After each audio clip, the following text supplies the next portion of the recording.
Hello, welcome everybody. I'm Dr. Natália Pikli and I would like to speak very briefly about my topic and about my paper which appeared in the Theatralia issue and which is a summary of my research for the V4 project.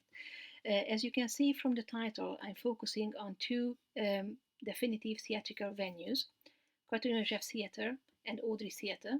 Ódry Theatre, which is the theatrical venue, the main theatrical venue of the University of Theatre and Film Arts, and unfortunately it was closed down this year for political reasons. It existed between 1959 and 2021, and for the decades while it was active, it was oscillating between being positioned as an enclosed laboratory space for theatrical experimentation and for teaching purposes, and between becoming a major part in the theatrical landscape of Budapest.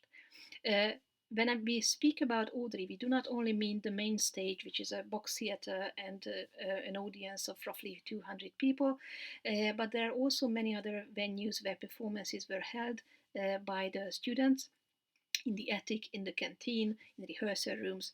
So the audience varied quite a lot. The problems with research, if you want to talk about what happened at the university during these decades, is that they have a very messy archiving system, and so it takes a lot of time, a lot more time to really talk about these Shakespearean productions in the context of theatre history. What is important to emphasize, though, is that the university has had very strong ties to Katona Theatre, mostly through the directors who were also teachers at the university, Ódry Zsámbéki and Gábor Máté. The other venue, Katona Theatre, was founded in 1982 by the leading young directors of that time, Gábor Székely, Gábor Zsámbéki, and Tamás Ascher. And now Gábor Máté is the director and the managing director of the theatre, and he was also among the very first members of the company. It is a leading repertory theatre, also considered an artist theatre, a leading artist theatre, and it can seat 350 people in the main auditorium, and there is also a studio. As concerns its role before the change of the regime, it was considered by many as a kind of a safety valve during communism, being allowed more freedom than other theatrical spaces or other cultural products.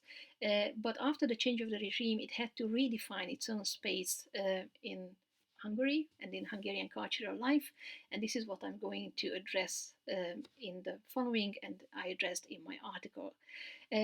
Because it has created a solid base of audience, it has often been accused of having a club-like or elitist attitude, catering for the needs of a coterie audience, and these accusations are partly true, partly misguided a little bit, but that's something again that we are going to talk about. Some critics and some theatre professionals say and are concerned that after the 2010s, the reputation of Katona is bigger and larger than the actual output. Well, we'll see. As regards the next table, I'm just trying to sum it up very quickly. It shows all the Shakespearean productions in Katona Theatre between the years 1989 and 2019. You can see that in the first decade there were many more productions.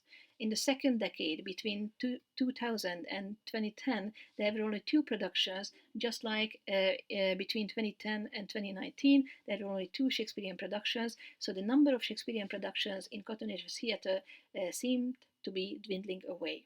Another important thing here, and this is indicated in yellow, that Gábor Zsámbéki directed 6 performances, actually 5 dramas, because he directed Hamlet twice with 2 different protagonists.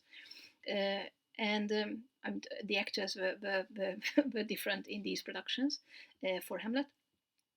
So Gábor Zsámbéki definitely is a director who has had quite a huge influence on the Shakespearean scene, on the reception of Shakespeare in Hungary. We can see in the other column of the table that very prestigious directors were also invited: Péter Gotár, Sándor Zsótér, Silviu Purcarete, and also a young director, Daniel de Kovács, in the recent years. If we look at the numbers in in the list that attempts to show the Shakespearean productions or Shakespeare-related productions in the Ódry Theatre at the university, it is an opposite tendency. We have many more productions in the last decade after 2010, and even more innovative productions than ever. And my argument is that these productions that started after 2010 with József and Attila Vinyánszky Jr. and András Demeter, they reinvigorated the Budapest theatrical scene. And this shows very nicely in, for example, in the Erskine production of Henry IV, which is very nicely elaborated in my colleague Kinga Földváry's article. In my paper, I focused on one production, on the early years of Jean Béké's Shakespearean productions, the 5 wonder years between 1989 and 1994, when Jean Béké directed 5 different productions. When Jean Béké directed several different productions in these 5 years, and among them Julius Caesar had a kind of a very special role because it was a political play, and it was a political performance without being a too political performance, but it was set in a political context when the best attempts and the best innovational methods of Jean Béké could be shown with success. Unfortunately, the critics, at least most of the critics who were of a more conservative bent, did not really appreciate the innovative methods of Jean Béké in these years, in these 5 years between 1989 and 1994. And even though the audience seemed to like these performances, which were quite innovative in those years of the early 1990s, professional theater criticism was lagging behind in appreciation. In my article, I speak more in detail about this performance. The other performance that I mention in more detail in my article is a recent one. It's The Merchant of Venice, which was performed in the university canteen, and it was very special in the sense that although the text which was used was not a new translation, it was the mid-20th century translation of István Bas, the theatrical space was used very innovatively. You can see that the ins and outs of the university canteen featured in a very talented way in the production. The multimedia performance of the trial scene with an open heart cardiac surgery projected onto the body of the actors also created a very effective theatrical moment, and a lot of cross-dressing and cross-casting options in the performance gave a very lively, very dynamic kind of a feel to the whole play, which actually focused much more on emotions and on the melancholy embedded in human relationships than on Shylock. The conclusions of my article are that in these years, especially in the early 1990s, theatre and cultural politics often intertwined with varying results.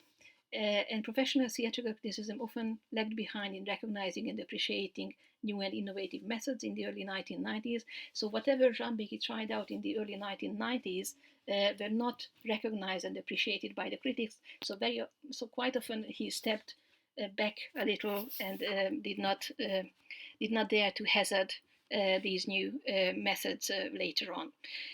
Whereas at the University of Theatre and Film Arts, this kind of innovation was given more scope after 2000, which as a result reinvigorated, reshaped the established theatre's look on Shakespearean performances.